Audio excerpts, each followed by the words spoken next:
Hello friends, வணக்கம் and welcome to my favourite recipes Tamil. இன்னைக்கு ஒரு சூப்பரான சைட் டிஷ் ரெசிபி பார்க்கலாம். சப்பாத்திக்கு தொட்டு சாப்பிட்றதுக்கு ராஜ்மா மசாலா எப்படி செய்யுது பார்க்கலாம். இந்த ராஜ்மால நிறைய ஹெல்த் பெனிஃபிட்ஸ் இருக்குங்க. ஸோ கண்டிப்பாக வந்து ட்ரை பண்ணி பாருங்க. இதில் நிறைய விட்டமின்ஸ், மினரல்ஸ், கால்சியம் சத்து நிறைய இருக்கு. ஸோ எலும்புகளுக்கு வந்து வலுவூட்டக்கூடிய சத்து வந்து இந்த ராஜ்மால இருக்கு. ஸோ நீங்களும் வந்து ட்ரை பண்ணி பாருங்க. இப்போ வாங்க எப்படி செய்யுது பார்க்கலாம். ஃபர்ஸ்ட் இதை வந்து வேக வச்சுக்கலாம். இதை வந்து நைட்டே வந்து தண்ணியில் ஊற வச்சுருங்க. ஊற வச்சுட்டு நம்ம வந்து காலையில் வந்து செஞ்சிடலாம். ஸோ குக்கரில் வந்து ஓவர் நைட் ஊற வச்சுருக்க ராஜ்மாவை வந்து சேர்த்துட்டு ஒரு கப் அளவு தண்ணி ஊற்றிட்டு இதை வந்து ஒரு 5-6 விசில் வச்சு எடுத்துக்கோங்க. இது நல்லா வேகணும். ஸோ வந்து ஒரு 5-6 விசில் வச்சு எடுத்துக்கலாம். இதுக்கு உப்பு போட்டு வேக வைக்கணும்னு அவசியம் இல்லை. நம்ம அப்படியே வந்து வேக வச்சுட்டு அதுக்கப்புறம் வந்து நம்ம மசாலா செய்யும்போது உப்பை வந்து சேர்த்துக்கலாம். இதை மூடி போட்டு ஒரு 6 விசில் கிட்ட வச்சு எடுத்துக்கலாம். அப்போ நல்லா வந்து வெந்துடும். இப்போ பாருங்க, அது நல்லா வந்து விசில் வந்து நம்ம வச்சு எடுத்தாச்சு. எப்படி வெந்திருக்குன்னு பார்க்கலாம். பாருங்க, நல்லா வந்து வெந்துருச்சு. இப்போ இதை அப்படியே நம்ம தனியாக எடுத்து வச்சுட்டு நம்ம வந்து மசாலா செய்ய ஆரம்பிக்கலாம். ஸோ அதே குக்கரில் நம்ம ஒரு 3 டேபிள் ஸ்பூன் எண்ணெய் ஊற்றிக்கலாம். எண்ணெய் நல்லா சூடான அப்புறமா நம்ம ஸ்பைசஸ்லாம் போட்டு தாளிச்சுக்கலாம். நான் இன்னைக்கு பிரிஞ்சி இலை, பட்டை, கிராம்பு, ஒரு ஏலக்காய் சேர்த்துருக்கேன். இதெல்லாம் போட்டு தாளிச்சுக்கலாம். இப்போ இது கூட ஒரு 2 மீடியம் சைஸ் வெங்காயம் வந்து பொடியாக அரிஞ்சு சேர்த்துக்கலாம்.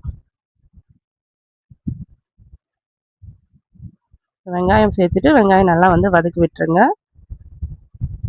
இந்த ராஜ்மா வந்து கிட்னி பீன்ஸ்ன்னு சொல்லுவாங்க. இது வந்து நம்ம காராமணி மாதிரியே தான். நம்ம ஊர்ல வந்து காராமணி சின்ன சின்னதா இருக்கும். இது வந்து ராஜ்மா வந்து நார்த் இந்தியால வந்து விளையக்கூடியது. இது வந்து பெருசு பெருசா இருக்கும்.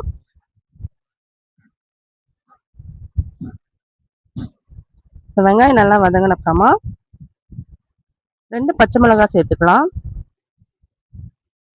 சேர்த்துட்டு இதை நல்லா வந்து வதக்கி விட்டுருங்க.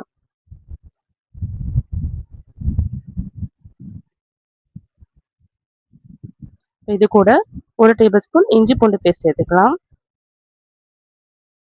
இஞ்சி பூண்டு பேஸ்ட் வந்து ஒரு டேபிள் ஸ்பூன் சேர்த்துட்டு அதையும் வந்து நம்ம வெங்காயம் கூடயே சேர்த்து வதக்கி விட்டுடலாம்.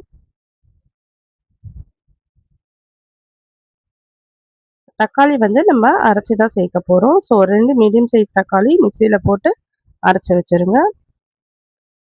இப்போ இஞ்சி பூண்டுலாம் நல்லா வதங்கின அப்புறமா நம்ம வந்து மசாலாலாம் சேர்த்துக்கலாம். ஒரு டேபிள் ஸ்பூன் தனி மிளகாத்தூள் சேர்த்துக்கோங்க. உங்ககிட்ட காஷ்மீரி மிளகாத்தூள் இருந்தால் நீங்கள் அது கூட சேர்த்துக்கலாம். நல்லா கலர் கொடுக்கும். நான் இன்னைக்கு தனி மிளகாத்தூள் தான் சேர்த்துருக்கேன். இப்போ ஒரு டேபிள் ஸ்பூன் தனியாத்தூள் சேர்த்துக்கலாம்.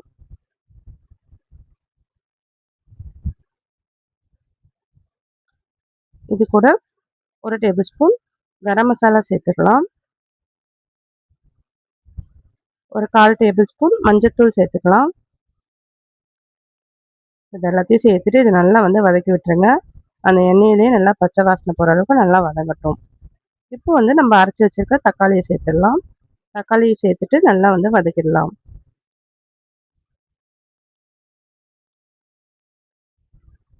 இப்போ இதுக்கு தேவையான தண்ணி ஊற்றிக்கலாம். நம்ம எந்த அளவுக்கு வந்து கிரேவி செய்ய போகிறோமோ அந்த அளவுக்கு தண்ணி ஊற்றிக்கோங்க. தண்ணி ஊற்றிட்டு எந்த அளவுக்கு உப்பு தேவையோ அதுக்கு தேவையான உப்பு சேர்த்துடலாம். சேர்த்துட்டு நம்ம வேக வச்சு வச்சிருக்க ராஜ்மாவையும் சேர்த்துடலாம்.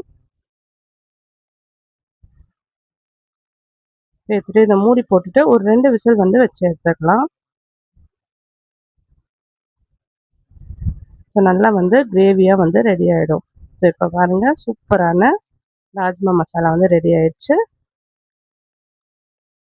அவ்வளோதாங்க, டேஸ்ட்டாக இருக்கும் சாப்பிட்றதுக்கு. அவ்வளோதான், நம்ம லேயர் லேயராக சப்பாத்தி வந்து செஞ்சுருக்கோம். ஸோ அதுக்கு தொட்டுக்கிறதுக்கு இந்த ராஜ்மா மசாலா வச்சு சாப்பிட்டோம்னா செம்ம டேஸ்ட்டாக இருக்கும். ஸோ நீங்கள் இந்த தோசைக்கு கூட கூட வச்சு சாப்பிட்லாம், நல்லாயிருக்கும்.